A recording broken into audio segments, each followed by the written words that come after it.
वास्तव में अपने को स्थापित नहीं कर पा रहा था कि मैं क्या करूं। मैंने जो है बहुत जगहों का जो है भ्रमण किया कि मैं अपना एजुकेशन समाप्त कर चुका था और मुझे संयोग से टीबी की बीमारी हो चुकी थी। मन बड़ा विचलित था। मैं सीधे भिलाई आया और भिलाई में आकर समाज सेवा के साथ प्रैक्टिस भी करना शुरू किया। प्रैक्टिस ज़्यादा दिनों तक नहीं कर पाया मैं, क्योंकि समाज सेवा ही मेरा मेन उद्देश्य था। इसी बीच बहुत सी ऐसे घटनाएं हुई जिनको मैं आगे बताऊंगा। उनसे प्रभावित होकर के मैंने एक मार्ग निश्चित कर लिया कि मुझे उन तमाम लोगों के लिए काम करना है जिनको वास्तव में सहायता की आवश्यकता। उसमें दो ही क्षेत्र थे, एक जो है शिक्षा का क्षेत्र था और दूसरा जो है वो उस समय महामारी के रूप में फैला हुआ कुष्ठ रोग था। मेरे शिक्षक थे सोहनलाल द्विवेदी जी, जो राष्ट्रीय कवि भी थे।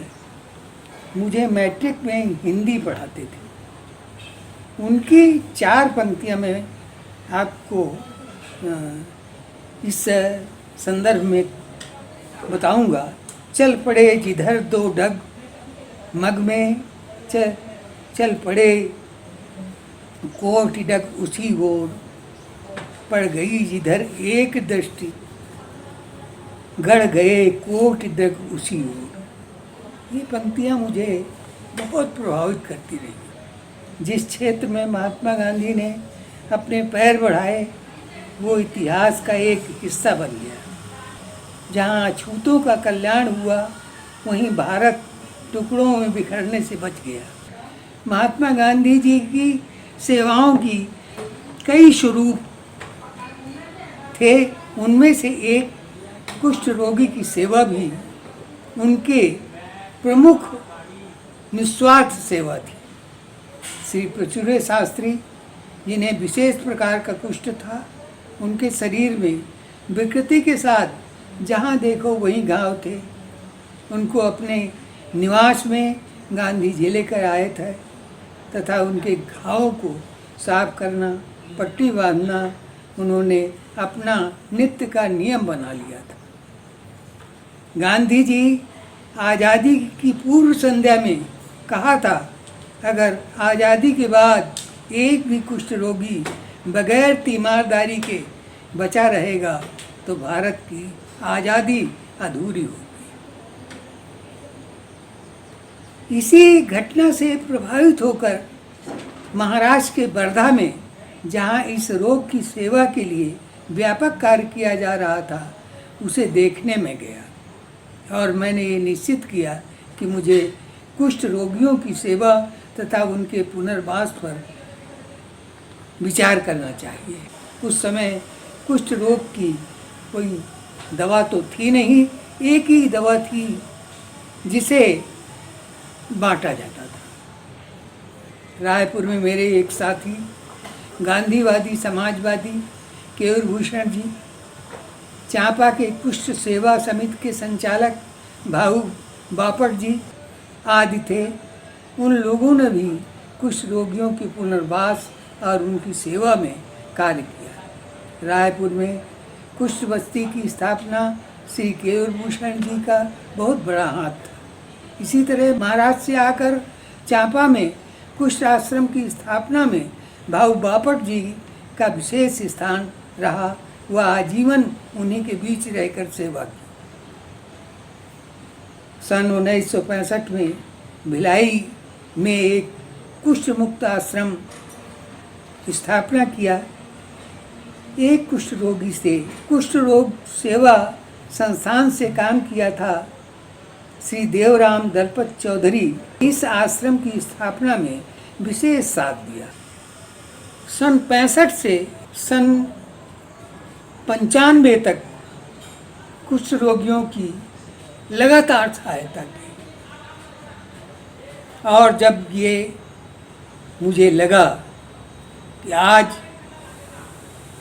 आश्रम में स्थापित किए हुए कुष्ठ रोगी जो पूर्व रोगी आए थे वो तो सब खत्म हो चुके थे, लेकिन जो थे वो इस लायक हो चुके हैं कि उन्हें अब किसी सहायता की आवश्यकता नहीं है।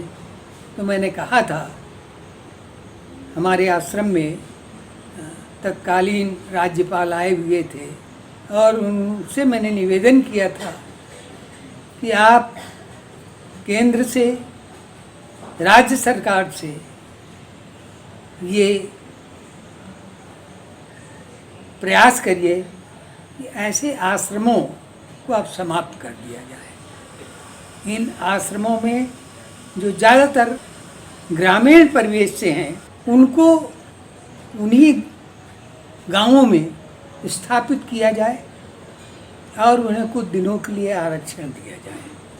भिलाई स्टील प्लांट की स्थापना के बाद सारे हिंदुस्तान से कुष्ठ रोगी भिलाई में भिक्षाटन के लिए आए थे। उन्हीं की दुर्दशा को देखकर उन्हें पुनर्वासित करने का काम मन बनाया मैंने, लेकिन कुष्ठ रोगियों को एक स्थान में रखना मेढक तौलने के बराबर था। ऐसी स्थिति में भी परिवार से आश्रम में पुनर्वासित कर 110 परिवारों को पुनर्वासित किया मैंने। जिनके हाथ पांव अच्छे थे उनके लिए घरेलू उद्योग धंधों की स्थापना की और उनके उत्पादन जैसे टाटपट्टी, चाक, अगरबत्ती, मोमबत्ती आदि की मार्केटिंग का प्रबंध किया। उनके बच्चों की प्रारंभिक शिक्षा के लिए बाल मंदिर खोला। बाकी आगे की शिक्षा के लिए हमारी दूसरी संस्था जो शिक्षा के क्षेत्र में काम कर रही थी, जिसमें प्राइमरी से उच्च माध्यमिक तक कक्षाएं का संचालन होता था, उसमें उनके बच्चों का निःशुल्क शिक्षण, गणवेश तथा किताबों की व्यवस्था की जाती थी। दसियों कुष्ठ रोगियों के बच्चे शासकीय नौकरी में आज हैं। तमाम कुष्ठ मुक्त रोग नौकरी में हैं तथा जिन्हें नौकरी नहीं मिली उन्हें आर्थिक सहायता उपलब्ध करवाकर छोटे छोटे व्यवसायिक कार्य आज शुरू किए। आज पहले के लोग सभी मर खप चुके हैं, जैसा मैंने बताया।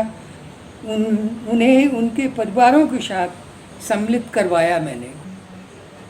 बहुत कठिन काम था उन परिवारों को ये समझाना कि ये तुम्हारे अंग हैं और आज इनको कुछ रोग नहीं है, ये फिर तुम्हारे साथ उसी तरह रह सकते हैं। और ऐसे कई परिवारों को मैंने जो है छत्तीसगढ़ के कई गांवों में जा कर के उनको अपने परिवारों के साथ सम्मिलित करवाया। आज 25-26 साल भारत में कुष्ठ उन्मूलन हो गया, लेकिन छत्तीसगढ़ में दुर्ग में आज भी 150-200 कुष्ठ नए रोगी हैं। इसी तरह इससे ज़्यादा महासमुंद पूर्ण रूप से आज भी प्रभावित है। बिलासपुर का कुछ क्षेत्र विशेष रूप से प्रभावित है। अगर शासन विशेष रूप से इस कुष्ठ उन्मूलन में गंभीर नहीं हुआ तो ये स्थिति बरसों तक बनी रहेगी। आज जब मैं अपने बारे में सोचता हूँ कि जिस समय मैं सन 65 में कुष्ठ रोगियों के बीच में काम करता था तो लोग कुष्ठ रोगियों की तरह मुझसे भी जो है दूर रहना चाहते थे। मुझे भी वो अछूत मानते थे। कुष्ठ रोगियों के पुनर्वास के समय सबसे बड़ी बाधा क्या थी? बहुत बड़ी बाधा थी। जैसा मैंने कहा कि कुष्ठ रोगियों को एक जगह इकट्ठा करना ही बड़ा मुश्किल था। तो जैसे कि जो है वो मेढकों को तौलना बड़ा मुश्किल है। हर्षवर्धन जी कलेक्टर थे दुर्ग में, और उन्होंने राजनांदगांव में कुष्ठ रोगियों को के लिए एक आश्रम की स्थापना की थी।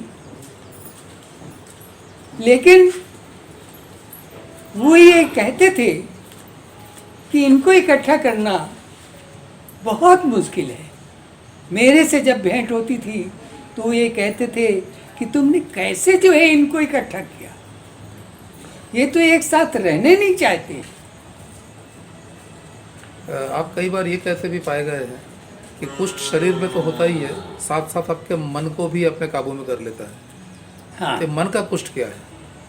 सबसे बड़ी बात ये है कि शरीर का कुछ तो ठीक हो जाता है। आज सन 80 के बाद जब से मल्टी ड्रग्स आया है तो शरीर का कुष्ठ ठीक हो जाता है, लेकिन मन का कुष्ठ जो है वो ठीक नहीं हो पाता है। मैंने देखा कि जो है आज जो लोग पहले कुष्ठ रोगी हुए थे उनको जो सताया गया था वो जो है आज उनके अंदर वो स्थिति बनी हुई है, और आज भी वो उसका प्रतिकार दूसरों से लेते हैं। तो मन का कुष्ठ मैं समझता हूँ कि बड़ी मुश्किल से जाता है। आपने सेवा का क्षेत्र ही क्यों चुना? ये क्षेत्र ऐसा था कि इसमें लोग जाना बहुत कम चाहते थे। देखिए, विनोबा जी ने यहाँ एक दफ़े आए, यहाँ नहीं आए, वो गांव में गया हुआ था मैं, तो वहाँ आए हुए थे। मैंने बताया उनसे कि ऐसा ऐसा मैं कर रहा हूँ। तो उन्होंने कहा कि तुम इसी क्षेत्र को क्यों चुना, और भी बहुत से क्षेत्र थे जिनमें बहुत काम कर सकते थे। मैंने कहा मैंने इसलिए चुना कि जो है वो इस क्षेत्र में बहुत कम लोग आना चाहते हैं, और जहाँ कमी है उसकी पूर्ति हमारे जैसे लोग ही कर। मैं अपने जीवन को उनके बीच में खपा दिया। उनके साथ मैंने जो है तीज त्योहार मनाए, उनके साथ उनके सुख दुख में हमेशा भागी रहा मैं। आपके तो दफ्तर में भी कुष्ठ मुक्त लोग ही काम करते थे। हाँ, आज भी कुष्ठ मुक्त जो है मेरे दफ्तर में चपरासी है रविशंकर, जिसको जो है कुष्ठ हुआ था और ठीक हो गया, वो आज मेरे यहाँ चपरासी है। स्कूल में 2-3 चपरासी हैं जो कुष्ठ मुक्त हो चुके हैं। कुष्ठ रोगी, एक कुष्ठ रोगी की मिसेस जिसको कुष्ठ रोग हुआ था, ठीक हो गया था, उसको मैंने अपने घर में रौताइन के रूप में रखा। घर के लोग ने चूँकि मुझे बड़ा सम्मान देते हैं इसलिए कुछ भी नहीं कहा मुझसे, और वो लगातार 2 साल तक काम किया मेरे यहाँ। कांग्रेस में मैं तब आया जब जो है मैंने देखा कि भिलाई में कांग्रेस कुछ गिने चुने 4 लोगों की कांग्रेस थी। मैंने कांग्रेस में 900 सक्रिय सदस्य बनाए। भिलाई को जो है शहर जिला की स्थापना करवाई मैंने। आपने आश्रम का नाम क्या रखा था? स्वामी विवेकानंद कुष्ठ मुक्त आश्रम। और स्कूल का? स्कूल का जनता हायर सेकेंडरी स्कूल। अभी कौन से क्लास तक है वो? 12वीं तक है। कैंप 2 में एक झोपड़े से एक क्लास, पहली की क्लास शुरू की सन 65 में, और वो बढ़ते बढ़ते आज हायर सेकेंडरी है। 50-55 कमरे हैं। आपने पत्रकारिता भी की एक लंबे समय तक? बहुत समय तक हितवाद से शुरू करके, और हितवाद नागपुर से शुरू करके बहुत दिनों तक जो है पत्रकारिता की। अपना एक छोटा सा अखबार भी निकाला। छत्तीसगढ़ माटी का शुरू करने का उद्देश्य ये था कि वो खबरें जो बड़े बड़े अखबारों से छूट जाती हैं, उन खबरों को जो है ख़ास तौर से ग्रामीण क्षेत्रों की खबरें, उसको जो है सम्मिलित करने का जो है एक उद्देश्य रहा, और इसी उद्देश्य को लेकर के उसकी स्थापना की थी मैंने।